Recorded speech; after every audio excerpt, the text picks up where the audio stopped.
그가 원하는 자들을 부르셨다 라고 하는 제목을 가지고 말씀을 생각하려고 합니다. 예수님께서 원하는 자들을 부르셨다고 했는데, 이 원한다라고 할 때 예수님께서 어느 한순간만 원하는 게 아니고요, 지속적으로 반복적으로 원하셨습니다. 헬라어에는 동사에 시제가 있는데 그런 구분을 잘 해요. 한순간 하는 행동 또는 지속적이고 반복적으로 하는 행동, 이런 걸 구분해서 쓰거든요. 그랬을 때 여기서 예수님이 제자들을 원했다고 얘기할 때에는 지속적이고 반복적으로 원했던 자들을 부르시고 있는 그런 모습입니다. 이렇게 제자들을 부르시는 것으로 하나님의 나라의 복음의 내용들을 제자들 안에 심으시고 그들을 통하여 전파하시며 세워가십니다. 마가복음은 하나님의 아들 예수 그리스도의 복음의 기록입니다. 그래서 마가복음 1장 1절에 그렇게 시작되거든요. 하나님의 아들 예수 그리스도의 복음의 시작이다. 학자들이 복음서를 연구하면서 이거는 도대체 어느 문학 양식에 포함시켜야 할까를 논의를 많이 해봤습니다. 이거를 영웅전 같은 데 넣어야 되는가, 무슨 교훈집에 넣어야 되는가 등등, 역사에 넣어야 되는가. 근데 어디에도 어울리지가 않는 겁니다. 그래서 그냥 복음서는 복음서다. 장르가 복음서가 됐어요. 그런데 그 복음서라고 하는 장르를 제일 먼저 만들어낸 장본인이 마가이고, 첫 번째 복음서가 마가복음입니다. 대단한 일을 사실은 한 거죠. 근데 이거는 이 마가가 뭘 염두에 두고 있냐면 당시 로마 시대잖아요. 로마 제국 시대지 않습니까? 그래서 신의 아들, 하나님의 아들 로마 황제의 복음이라고 하는 게 당시의 사람들에게는 굉장히 익숙한 표현 중에 하나입니다. 왜냐하면 그 복음이라고 하는 유앙겔리온이라는 말은 황제의 아들이 태어났거나 황제가 전쟁에서 승리를 했을 때에 이 말을 복음을 선포한다라고 씁니다. 그래서 황제가 어느 전쟁에서 승리하여 그 지역이 이제 황제의 소유가 되면 그 지역은 황제의 통치권이 시작이 되는 거겠죠. 근데 그것을 복음이다라고 선포를 하는 겁니다. 대단한 자신감이죠. 자기의 통치가 당신들에게 지워졌는데 그게 복된 소식이다. 왜냐하면 평화를 가져다 줄 것이기 때문이다. 이제 로마의 평화 이렇게 되지 않겠습니까?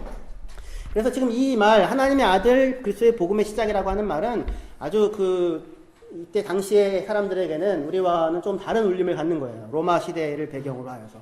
로마는 힘에 기초하여서 그 평화를 유지하지만 예수님은 성령으로 다스리셔서 그 나라를 가지고 오시는 분이시다. 이렇게 말씀을 하시는 것이죠. 그러니까 굉장히 우주적인 차원을 갖고 있습니다. 마가복음의 복음이라고 하는 부분이. 예수님께서 그 세례를 받으시고 광야로 나가서 시험을 받습니다. 40일 동안.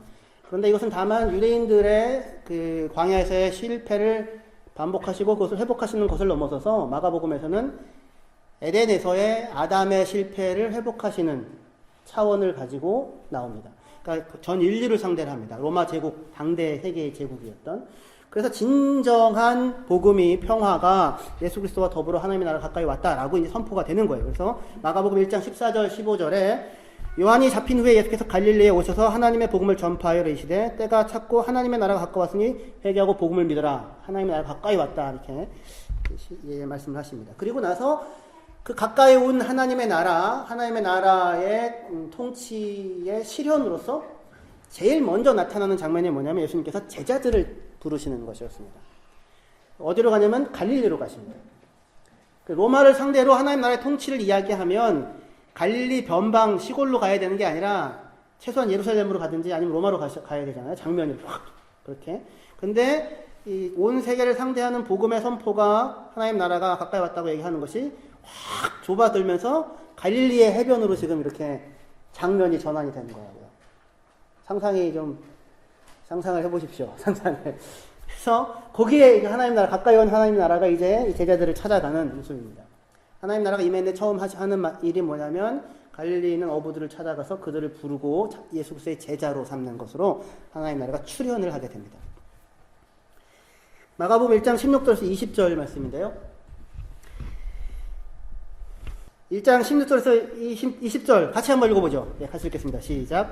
갈릴리 해변으로 지나가시다가 시몬과 그 형제 안드레가 바다에 금을 던지는 것을 보시니 그들은 어부라. 예수께서 이르시되 나를 따라오너라. 내가 너희로 사람을 낚는 어부가 되게 하리라 하시니 곧 그물을 버려두고 그를 따르니라.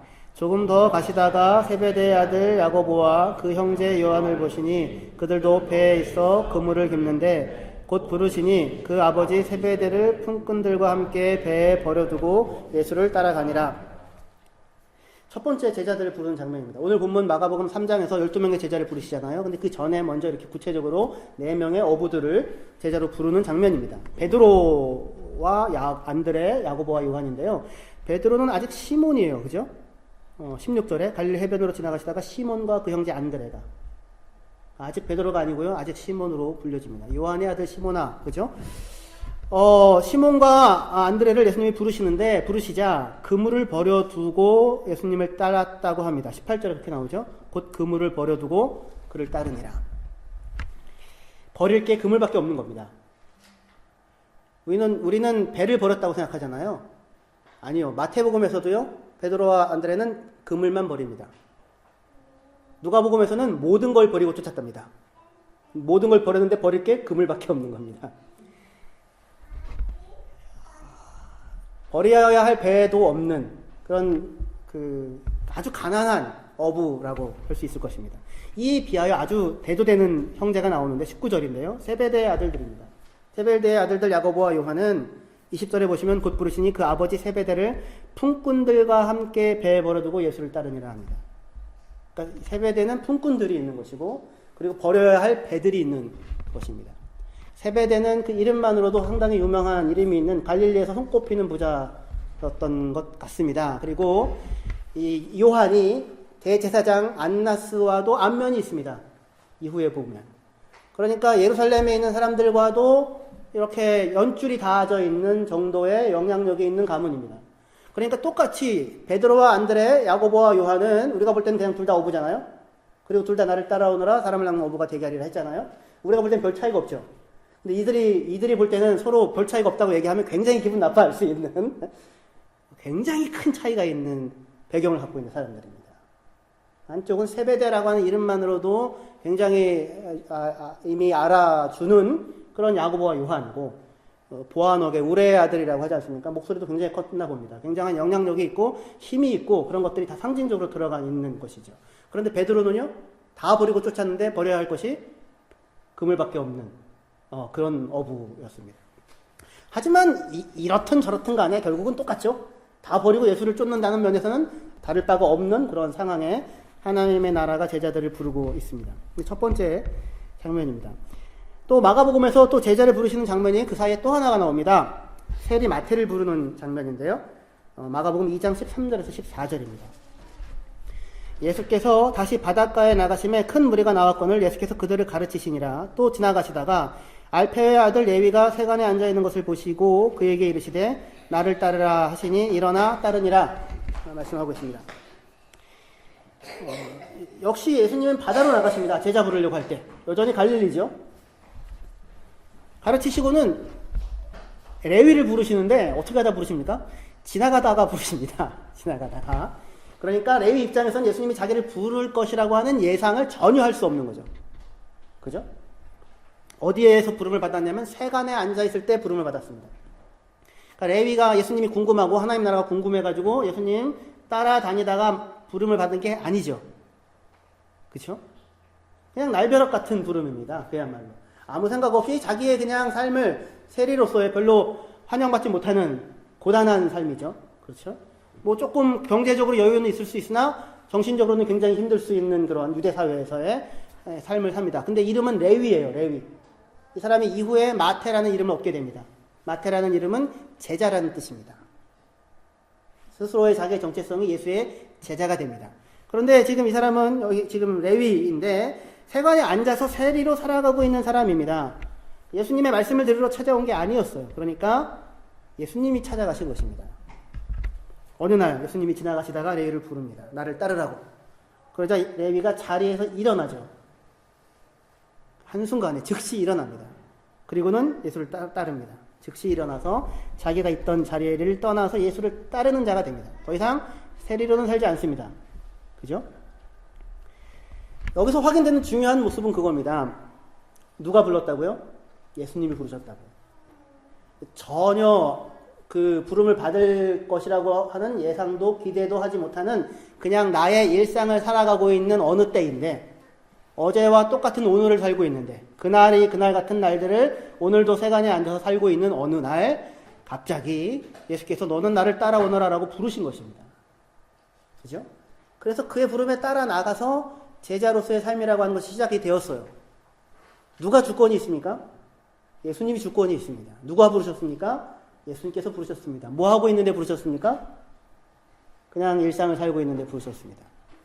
여러분들 다 그렇게 불려져 나온 사람들입니다. 할렐루야. 그 자리에서도 부르실 수 있습니다. 그 자리에서. 그리고 그의 부르심을 거역할 수 있는 사람이 없습니다. 그의 부르심을 거역할 수 있는 사람이 없습니다. 그리고 나서 오늘 본문입니다. 오늘 본문에서 예수님이 12명의 제자들을 선택하시는 장면입니다. 마가복음 3장 13절부터 19절을 우리 다시 한번 읽도록 하겠습니다. 예, 또 산에 오르사 자기가 원하는 자들을 부르시니 나아온지라. 이에 12를 세우셨으니 이는 자기와 함께 있게 하시고 또 보내사 전도도 하며 귀신을 내쫓는 권능도 가지게 하려 하심이라. 예수님께서 12제자를 부르시는데 세 가지가 목적입니다. 1번 자기와 함께 있게 하는 것. 이게 제일 중요해요. 자기와 함께 동거동락하는 것. 못 도망갑니다. 딱 붙잡아 놨습니다. 다 12명 이렇게 붙여놓고 함께 있게 하시고, 그리고는 전도도 하게 합니다. 전도라는 것은 하나님의 나라를 전하는 거죠. 하나님의 나라를 전하는, 회개하라 천국이 가까이 왔느니라 하고 나서 제일 먼저 찾아간 사람들이 야고보와 요한과 베드로와 안드레였잖아요. 그러니까 하나님의 나라가 그냥 업으로 있었는데 하나님 나라의 부름을 받아 살고 있는 사람, 그 증인이 말하자면 이 사람들 자체 아닙니까? 그 사람들 존재 자체가 하나님의 나라의 선포의 증거가 됩니다. 그리고 귀신을 내쫓는 권능, 그 세 가지를 갖게 합니다. 귀신을 내쫓는 권능에 대한 부분은 다음 주에 저희가 가정의 달 주일 때 말씀을 좀 설명을 하려고 합니다. 그리고는 12를 세우시게 됩니다. 이 이름들이 쭉 나오는데요. 누가 부르시냐면 예수님께서 부르십니다. 어떤 사람들을 부르십니까?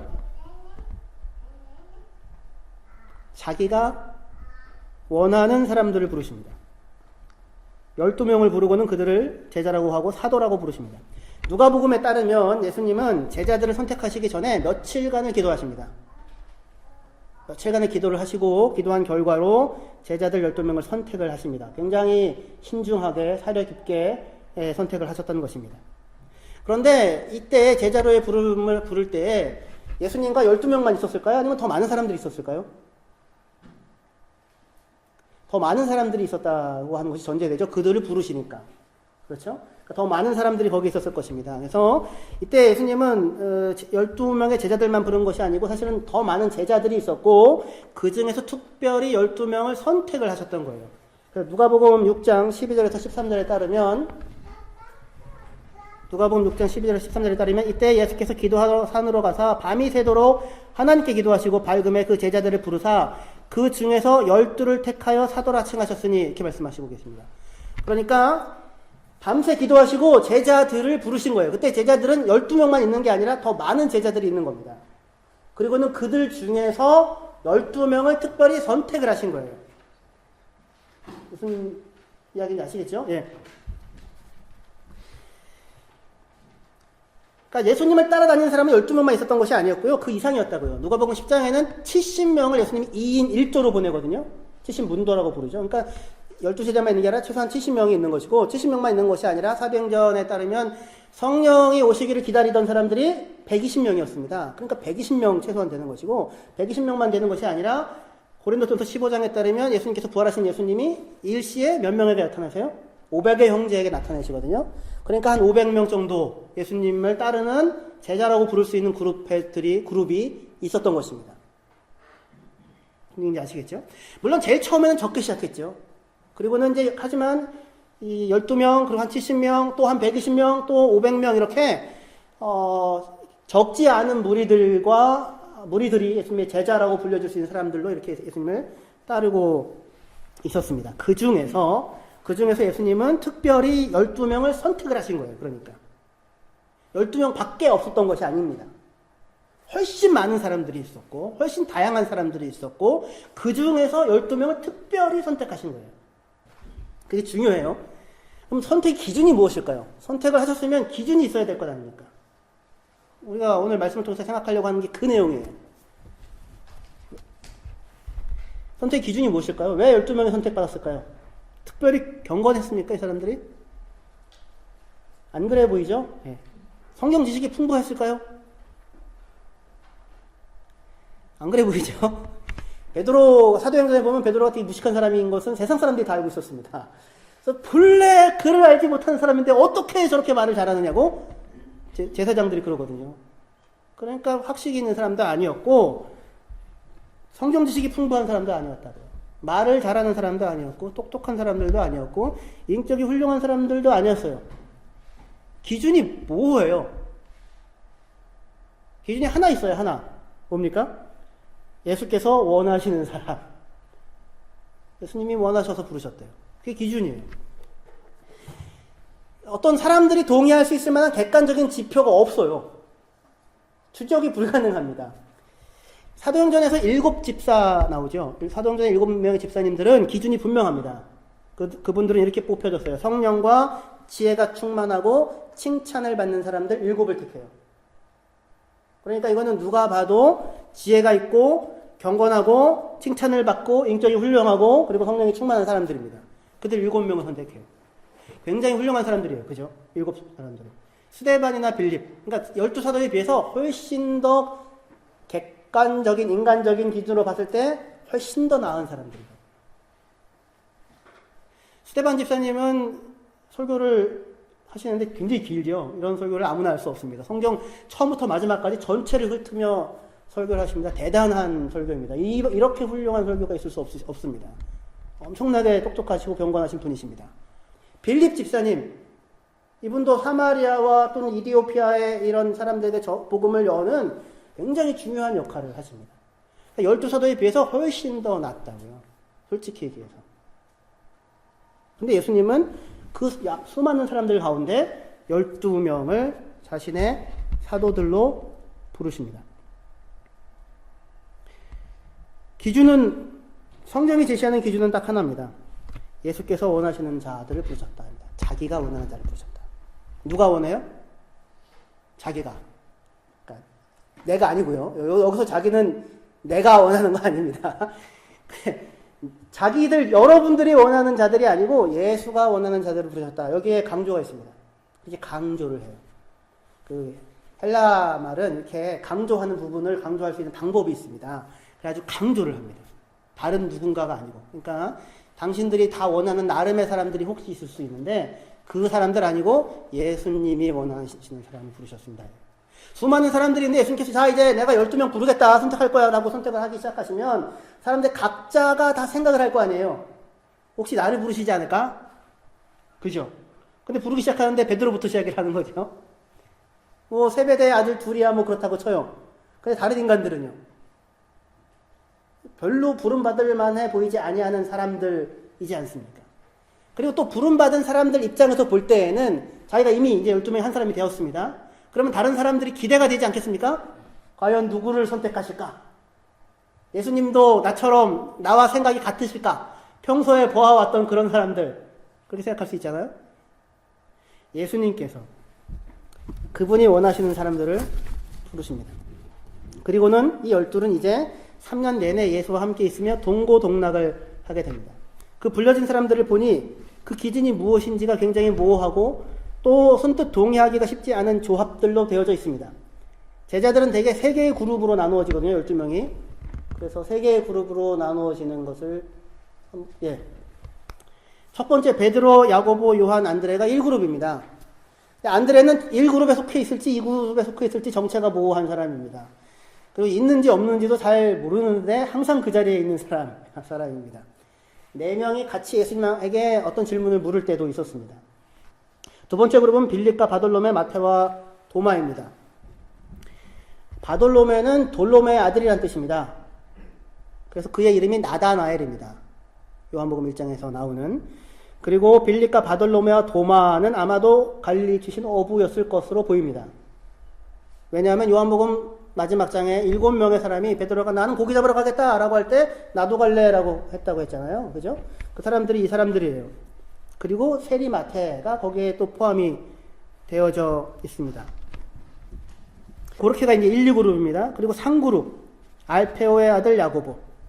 알페오의 아들 야고보. 누군지 아십니까? 혹시 들어보셨어요? 여기서 들어보죠. 알페오의 아들 야고보는, 마태의 형제였을 수도 있습니다. 왜냐하면 마태가 아까 읽었는데, 알페오의 아들 레위거든요. 마태의 형제일 수도 있다고요. 그런데 이 알페오의 아들 야고보는 작은 야고보라고 성경에 불려지거든요. 마가복음 15장에. 예수님께서 십자가에 돌아가셨을 때 여자들이 와 있었다고 했잖아요. 그때 작은 야고보의 어머니 마리아가 거기 같이 있었어요. 그래서 지금 이 알페오 집안은 아마 초대교회에 상당히 영향력이 있는 그 성도의 가문이었으로 보여집니다. 그래서 여기에도 나오고 십자가 밑에도 나오게 되는 것이죠. 그런데 이 알페오의 아들 야고보가 알페오의 아들 마태와 같이 둘이 같이 형제라고 한다면 예수님의 이 제자들 12명의 무리 가운데는 형제가 몇 가정이 있는 겁니까? 셋이 있는 거죠. 베드로와 안드레, 야고보와 요한, 그 다음에 알페오의 아들 마태와 야고보가 이렇게 있을 수 있는 겁니다. 형제들이 둘이 다 같이 들어와 있는 것이 여러분들이 생각할 때는 편안한 조합입니까? 편안하지 않은 조합입니까? 편안하지 않은 조합입니다. 그리고 알페오의 아들 야고보는 어쩌면 열심당원일 수도 있습니다. 왜냐하면 그 네 번째 그룹 있잖아요. 네 번째 그룹은 어쩌면 다 열심당원 출신일지도 모릅니다. 왜냐하면 가나나인 시몬이라고 되어 있죠. 저 가나나인이라는 뜻이 열심당원이라는 말입니다. 그냥 열심당원 시몬이에요. 그리고 가룟 유다인데 가룟이라는 지역 출신 유다인데 가룟은 유대 지방 남쪽에 있습니다. 헤브론보다 더 남쪽에 뭐 어딘지 남쪽에 있습니다. 갈릴리 북쪽은 아니에요. 유다 혼자만 출신 성분이 좀 달라요. 근데 이 가룟이라는 말이 이스카리옷해서 라틴어로 보면 시카리라고 해서 칼 들고 다니는 사람이라는 말일 수도 있습니다. 만약 그렇다면 가룟 유다도 열심당원일 수 있어요. 그 다음에 다데오는 누가복음에 따르면 유다입니다. 이름이 야고보의 아들 유다인데 이 유다는 그러니까 다데오는 요한복음 14장에 나와요. 다른 유다가 아닌 다른 유다가 예수님께 뭐라고 얘기하냐면 예수님 어째요 당신 자신을 우리에게만 나타내시고 세상에는 나타내지 않으십니까? 그러거든요.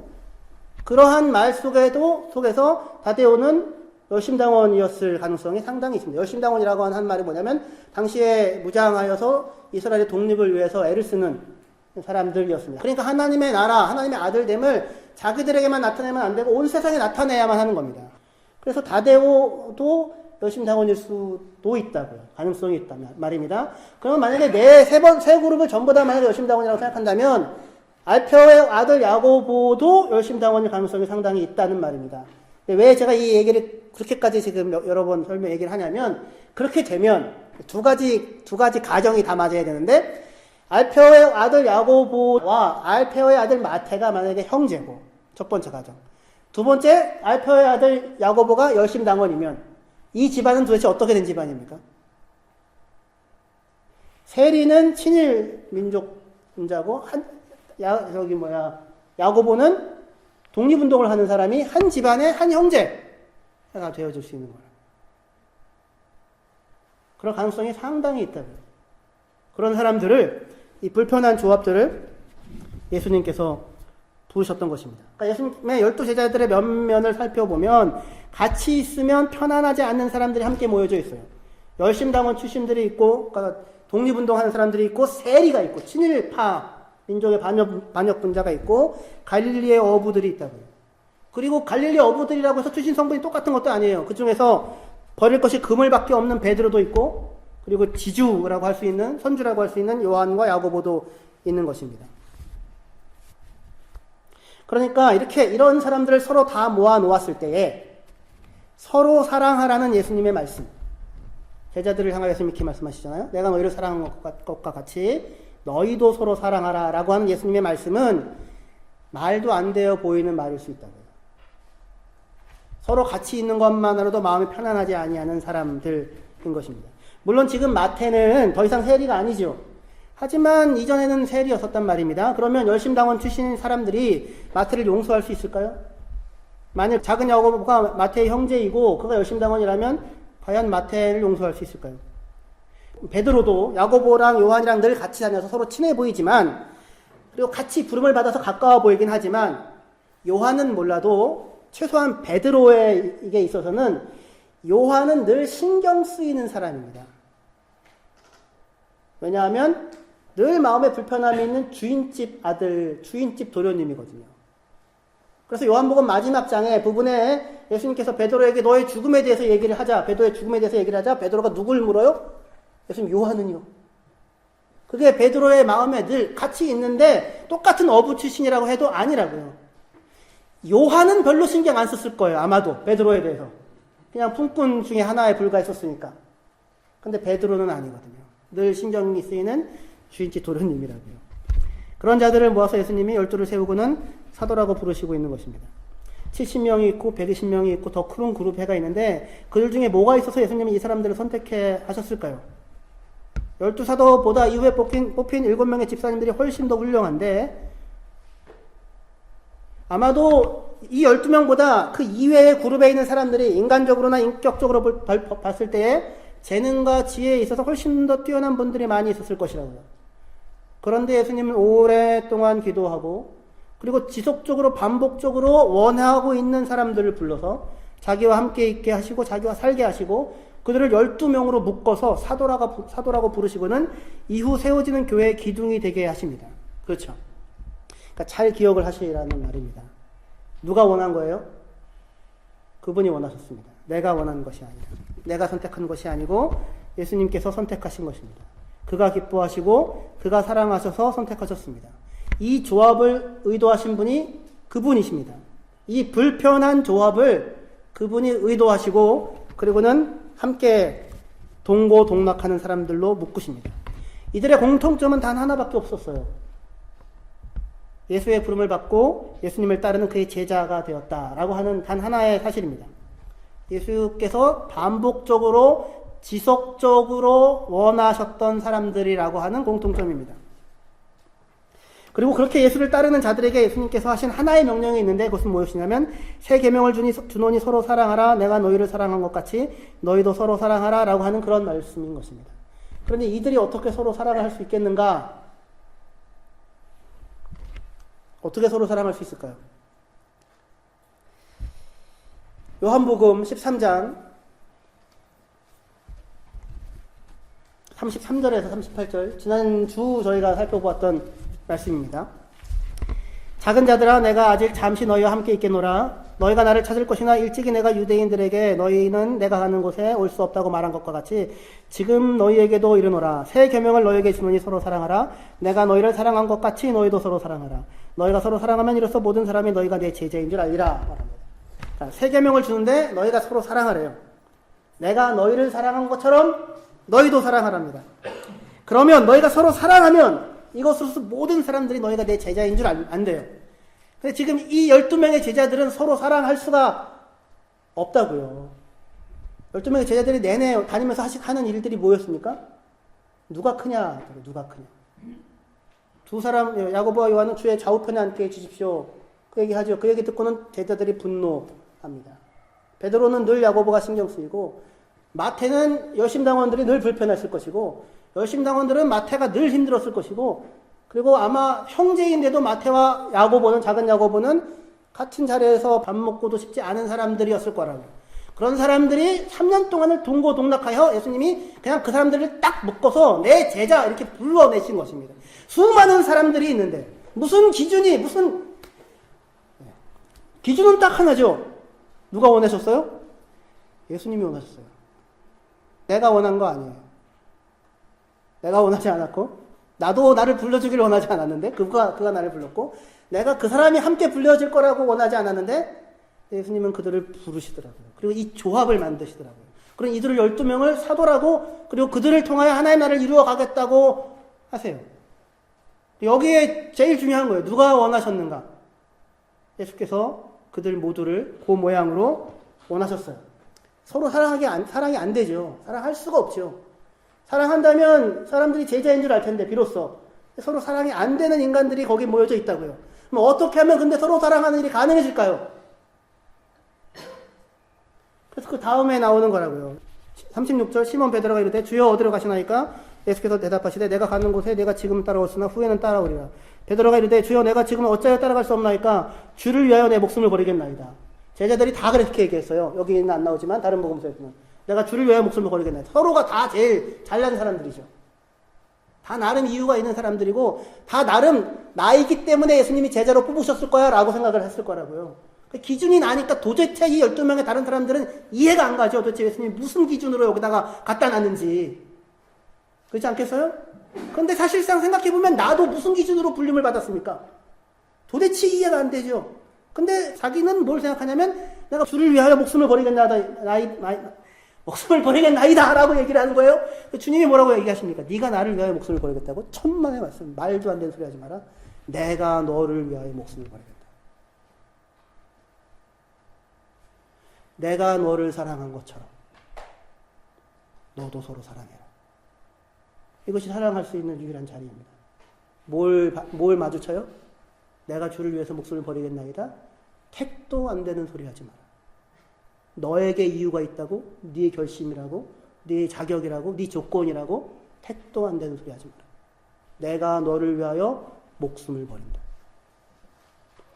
똑같은 얘기를 누가복음에서 같은 장면이에요. 누가복음에서 22장 24절에서 34절입니다. 또 그들 중 누가 크냐 하는 다툼이 난지라. 같은 예수님 십자가에 못 박히기 바로 전날이거든요. 제자들은 지금 누가 크냐 하고 있어요. 서로 사랑할 기미가 보이지 않아요. 기미가 보이지 않아요. 누가 크냐 하는 다툼이 일어난지라. 예수께서 이르시되 이방인의 임금들은 그들을 주관하며 그 집권자들은 은인이라 칭함을 받으나 너희는 그렇지 않을지니 너희 중에 큰 자는 젊은 자와 같고 다스리는 자는 섬기는 자와 같을지니라. 앉아서 먹는 자가 크냐 섬기는 자가 크냐. 앉아서 먹는 자가 아니냐. 그러나 나는 섬기는 자로 너희 중에 있노라. 예수님 말씀입니다. 누가 크냐고 지금 서로 싸우고 있는데 앉아서 먹는 자가 크냐 서서 섬기는 자가 크냐. 앉아서 먹는 자가 크다. 당연한 얘기지. 하지만 나는 지금 서서 섬기는 자로 너희 곁에 있다. 이렇게 지금 말씀하세요. 28절 너희는 나의 모든 시험 중에 항상 나와 함께한 자들인즉 내 아버지께서 나라를 내게 맡기신 것 같이 나도 너희에게 맡겨 너희로 내 나라에 있어 내 상에서 먹고 마시며 또는 보좌에 앉아 이스라엘 12지파를 다스리게 하려 하노라. 놀라운 얘기를 하시죠. 예수님이 지금 제자들에게 나라를 맡기시겠대요. 하나님 아버지가 나에게 하나님 나라를 맡기신 것처럼 내가 12명 택했는데 그건 너희들에게도 12나라를 다스릴 수 있도록 하기 위해서 너희를 부른 거래요. 이유는 뭐냐? 근거는 뭐냐? 28절에 너희는 나의 모든 시험 중에 항상 나와 함께한 자들이었기 때문이래요. 그렇죠. 예수님의 모든 시험 중에 항상 함께했죠. 항상 함께하면서 뭐 했습니까? 시험에 빠졌죠. 시험에 빠지지 않도록 깨어 기도하라고 했는데 이 얘기하고 바로 예수님이 다들 자고 계시죠. 함께 했죠.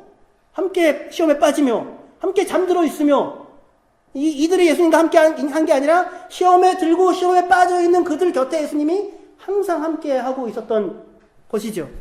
시험에 빠져 다 도망간 제자들에게. 근데 그런 자들에게 어떻게 예수님은 자기의 나라를 맡기겠다고 얘기하십니까? 그런 자들에게 어떻게 나라를 다스리게 한다고 이야기하실 수가 있나요? 그런 인간들에게 도대체 나라면 몰라도 그 인간들에게 그것은 그들의 제자들이 그들의 각오도 그들의 결심도 그들의 뛰어남도 그들의 잘남도 아니었기 때문입니다. 그들이 큰 자들이었기 때문이 아니라 진정으로 큰 자이신 예수님께서 그들을 섬기시는 분으로 계셨기 때문이죠. 이 비밀을 이 사실을 마주한 자들만이 내가 너희를 사랑한 것 같이 너희도 서로 사랑하라는 말이 무엇인지를 비로소 조금 알게 돼요. 그래서 지금 여기 그 나라를 너에게 맡기겠다라고 하고서 그죠? 31절에 느닷없이 예수님이 시몬아 시몬아 보라 사탄이 너희를 밀가부로 뜻하려고 요구하였으나 그러나 내가 너희를 위하여 믿음이 떨어지지 않기를 기도하였나니 너는 돌이킨 후에 내 형제를 굳게 하라 하고 예수님이 그 말씀을 하시는 것입니다. 마주치라고요. 자기가 누구인지. 지금 서로 누가 큰 자이냐라고 지금 싸우고 있죠. 자기가 다 정당하고 아무도 서로 사랑할 수 없는데 그런데 그들을 섬기는 자로 시험에 넘어질 수밖에 없는 사람들, 넘어지고 도망하는 사람들, 여전히 뭐가 중요하고 중요하지 않은지 알지 못하는 사람들, 누구보다 낫다 못하다를 여전히 판단의 기준으로 삼고 힘들어하는 사람들. 예수님이 500명 있는데 12명 내가 너희를 원해서 지속적으로 반복적으로 너희를 원하여 묶어 서로 사랑하는 자리에 세우고자 한다 말씀하십니다. 이 주님의 부름, 그리고 그 부름 앞에 서 있는 내가 누구인지를 확인하고 곁에 있는 사람들을 있는 그대로 바라보시고 지속적으로 반복적으로 함께 하기를 원하시는 사랑의 자리에 여러분들 함께 설 수 있기를 바랍니다. 기도합시다. 하나님 아버지, 주님께서 원하셔서 우리를 부르셨습니다. 그리고 이렇게 묶으셨습니다. 사실상 내가 원한 조합은 아닙니다. 근데 주님이 원하십니다. 지속적으로, 반복적으로. 그리고 내가 생각해도 이해할 수 없습니다. 어찌하여 나를 지속적이고 반복적으로 원하시며 사랑하시는지. 하나님, 모든 시험 가운데 넘어질 수밖에 없는 연약한 사람들, 그들을 위하여 주께서 자기의 목숨을 내어놓으시고 우리를 사랑하신다고 말씀하십니다. 그 사랑 위에 서서 저희들 스스로 서 있을 수 없으나 주님의 사랑이 붙들어서 서 있을 수 있게 되어진 사람들이라고 하는 사실을 기억하고 함께 가족된, 함께 동료된 자들 가운데 귀하게 여기며 아끼며 긍휼히 여기며 위하여 기도하며 함께 사랑할 수 있는 그러한 자리에 모두가 설 수 있는 저희 한인성교회 모든 성도님들이 되어지게 하여 주시옵소서. 예수님의 이름으로 기도합니다. 아멘.